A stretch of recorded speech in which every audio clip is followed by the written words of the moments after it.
ವಾಲ್ಮೀಕಿ ಅಭಿವೃದ್ಧಿ ನಿಗಮದ ಹಗರಣದಲ್ಲಿ ನಾಗೇಂದ್ರರಿಗೆ ಇನ್ನೂ ಕೂಡ ಕ್ಲೀನ್ ಚಿಟ್ ಸಿಕ್ಕಿಲ್ಲ. ಅವರ ವಿರುದ್ಧ ತನಿಖೆ ನಡೆಯುತ್ತಿದ್ದರೂ ಮತ್ತೆ ಸಚಿವರನ್ನಾಗಿ ಮಾಡಿರುವುದು ಅಕ್ಷಮ್ಯ ಅಪರಾಧ ಅಂತ ಹೇಳಿ ಬಿಜೆಪಿ ರಾಜ್ಯಾಧ್ಯಕ್ಷ ಬಿವೈ ವಿಜಯೇಂದ್ರ ಅವರು ಆರೋಪಿಸಿದ್ದಾರೆ.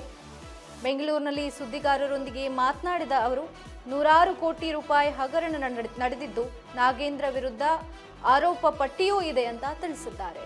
ಇನ್ನು ಪರಿಶಿಷ್ಟ ಪಂಗಡದವರ ಕಲ್ಯಾಣಕ್ಕೆ ಮೀಸಲಿಟ್ಟ ಹಣ ದುರುಪಯೋಗ ಪಡಿಸಿಕೊಂಡಿರುವ ಆರೋಪ ಎದುರಿಸುತ್ತವರನ್ನೇ ಮತ್ತೆ ಸಚಿವರನ್ನಾಗಿ ಮಾಡಿರುವುದು ಸರ್ಕಾರದ ದ್ರೋಹ ಅಂತ ಹೇಳಿ ಬಿವೈ ವಿಜಯೇಂದ್ರ ಅವರು ಟೀಕಿಸಿದ್ದಾರೆ.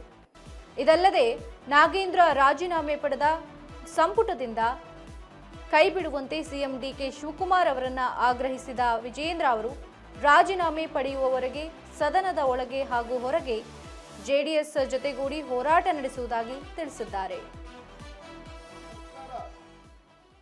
ಪರಿಶಿಷ್ಟ ಪಂಗಡಕ್ಕೆ ಇವತ್ತು ಮಾಡಿರ್ತಕ್ಕಂಥ ಒಂದು ದ್ರೋಹ ಅನ್ನೋದನ್ನು ಕೂಡ ನಾನು ಸಂದರ್ಭ ಹೇಳಕ್ಕೆ ಇಷ್ಟಪಡ್ತೇನೆ. ನಮಗೆ ನಾಗೇಂದ್ರ ಅವ್ರ ಬಗ್ಗೆ ವೈಯಕ್ತಿಕ ದ್ವೇಷ ಏನಿಲ್ಲ ನಮಗೆ.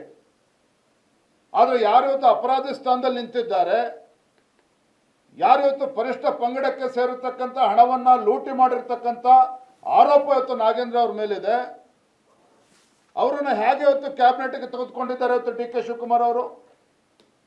ಅಂತ ಅನಿವಾರ್ಯತೆ ಏನಿತ್ತು ಮಾನ್ಯ ಮುಖ್ಯಮಂತ್ರಿಗಳಿಗೆ, ಅಥವಾ ಅಂತ ಭಯ ಏನಿತ್ತು ಮಾನ್ಯ ಮುಖ್ಯಮಂತ್ರಿಗಳಿಗೆ? ಅವ್ರನ್ನ ತಗೊಳ್ಳೇಬೇಕಾದಕ್ಕಂಥ ಭಯ ಏನಕ್ಕೆ ನಿರ್ಮಾಣ ಆಯಿತು? ಅನಿವಾರ್ಯತೆ ನಿರ್ಮಾಣ ಆಯಿತು, ಭಯ ಆಯಿತು ಇವತ್ತು? ಅಥವಾ ಮುಖ್ಯಮಂತ್ರಿಗಳ ಮೇಲೆ ಕಾಂಗ್ರೆಸ್ ಹೈಕಮಾಂಡಿನಿಂದ ಒತ್ತಡ ಬಂತ? ಅದನ್ನಾರು ಕೂಡ ಸ್ಪಷ್ಟಪಡಿಸಬೇಕು.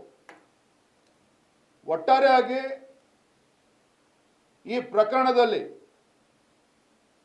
ಪರಿಶಿಷ್ಟ ಪಂಗಡಕ್ಕೆ ಹೊತ್ತು ದ್ರೋಹ ಬಗೆದಿರತಕ್ಕಂಥ ವ್ಯಕ್ತಿಯ ವಿರುದ್ಧ ಹೊತ್ತು ಚಾರ್ಜ್ ಶೀಟ್ ಇದ್ದಾಗ ಅವರನ್ನ ಕ್ಯಾಬಿನೆಟ್ನಲ್ಲಿ ತೆಗೆದುಕೊಂಡು